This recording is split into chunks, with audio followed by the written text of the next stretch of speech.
প্রত্যয়, হ্যাঁ। এবার তোমার কাছে আসি।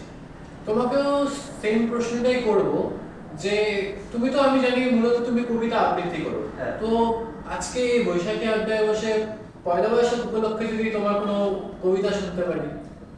আচ্ছা, বাংলার একজন অন্যতম বিখ্যাত কবি, আধুনিক কালের কবি, কবি জয়দীপ চট্টোপাধ্যায় লেখা একটা খুব সুন্দর কবিতা আমি আবৃত্তি করছি। নতুন বছর। নতুন বছরে তুমি খুব ভালো থেকো, স্বপ্নেরা সব পাখা মেয়ে যেন ওড়ে।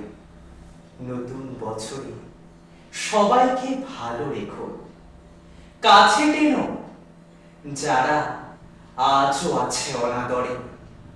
পৃথিবীটা আজ অভিমানী বড় নীল, বারুদ বাষ্পে বাতাস হচ্ছে ভারী, কমছে সবুজ উধাও যে খাল বিল।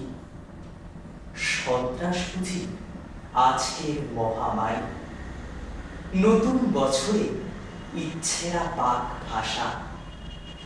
দেহ মনে সব সুস্থতা থাক ঘিরে, প্রতিটি মানুষ মানবিক আর হয়।